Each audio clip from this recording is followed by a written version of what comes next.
জয় যিশু। প্রথম পাঠ। শিষ্য তিমোথীর কাছে প্রেরিত পলের প্রথম পত্র হতে আজকের বাণী পাঠ।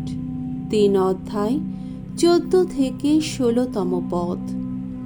আমাদের ধর্মে খ্রিস্টকে কেন্দ্র করে যে রহস্যাবৃত সত্যটি প্রকাশিত হয়েছে তা কতই না মহান। আমার প্রিয় সন্তান তিমোথী, আশা করছি শীঘ্রই আমি তোমার ওখানে যাব। তবুও এই চিঠি লিখছি যাতে আমার যেতে দেরি হলে তুমি বুঝতে পারো ঈশ্বরের আপন বংশের মানুষ হিসাবে আমাদের কেমন আচার আচরণ হওয়া উচিত। তার আপন বংশ বলতে জীবনময় ঈশ্বরের ভক্ত মণ্ডলীকেই বোঝায়, যে মণ্ডলী সত্যের স্তম্ভ ও প্রাকার। এই কথা কেউই অস্বীকার করতে পারে না যে অতি মহান আমাদের ধর্মের এই রহস্যাবৃত সত্যটি। খ্রিস্ট মরদেহে প্রকাশিত হলেন, পরমাত্মার শক্তিতে ধর্মময় প্রতিপন্ন হলেন তিনি। স্বর্গদূতেরা দেখতে পেলেন তাকে, বিজাতীয়দের মধ্যে প্রচারিত হলেন তিনি। তার প্রতি বিশ্বাসী হয়ে উঠল পৃথিবীর মানুষ। উন্নীত হলেন তিনি ঊর্ধ্বলোকে বিপুল গৌরবে। প্রভুর বাণী। ঈশ্বরকে ধন্যবাদ। সাম সঙ্গীত 111 অধ্যায় 1 থেকে 6 পদ।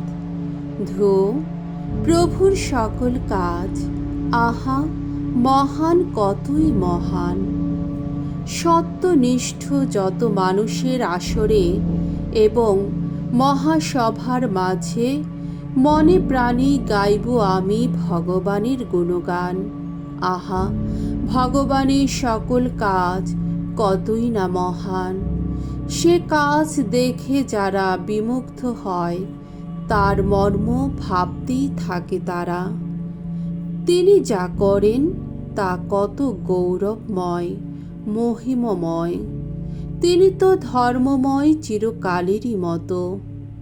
স্মরণীয় করেছেন তিনি তার অপরূপ শত কীর্তি। ভগবান দয়াময়, করুণা নিধান তিনি। ভগবত ভীরু যারা, তাদের সবার অন্নদাতা যে তিনি। তিনি তো নিয়ত স্মরণে রাখেন তার সন্ধির কথা। ভিন জাতি যত মানুষের দেশ আপন জাতির মানুষদের হাতে দিয়ে এদের তিনি দেখিয়ে দিয়েছেন কর্ম সাধনে কত সুবিপুল শক্তি ধরেন তিনি। বাণী বন্দনা। জয় জয়, প্রভুর জয়। ওগো প্রভু, তুমি জীবন, রয়েছে তোমারই কাছে অনশ্বর জীবনের বাণী। জয় জয়, প্রভুর জয়। মঙ্গল সমাচার। লূক রচিত মঙ্গল সমাচার 7 অধ্যায় 31 থেকে 35তম পদ। ফরিসিরা ও শাস্ত্রীরা না মানল দীক্ষাগুরু যোহনের কঠোর সাধনা, না মানল যিশুর স্বাভাবিক মানবতাপূর্ণ জীবন। যিশু একদিন সমবেত লোকদের কাছে এই কথা বললেন, কার সঙ্গে আমি এই প্রজন্মের মানুষের তুলনা করব? তারা কাদের মতো? তারা যেন হাটে বসে থাকা সেই বালকদেরই মতো, যাদের একদল আর একদলকে ডাক দিয়ে বলে, তোমাদের জন্যে আমরা বাঁশি বাজালাম, তবু তোমরা নাচলে না। সুখের গানও গাইলাম, আর তবু তোমরা কাঁদলে না।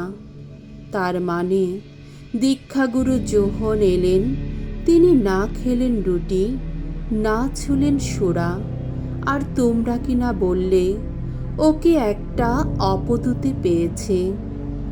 মানব পুত্র এলো সে কিন্তু আহারও করল, পানও করল, আর তোমরা কিনা বলছো ওই দেখো একটা পেটুক, একটা মাতাল। যত কর গ্রাহক আর পাপীর বন্ধু। আসলে ঐসব প্রজ্ঞার পথে চলে যারা, তাদের সকলের আচরণেই তো ঐসব প্রজ্ঞা সাধক বলে প্রমাণিত হয়। প্রভুর মঙ্গলময় বাণী। খ্রিস্ট প্রভু তোমার প্রশংসা হোক।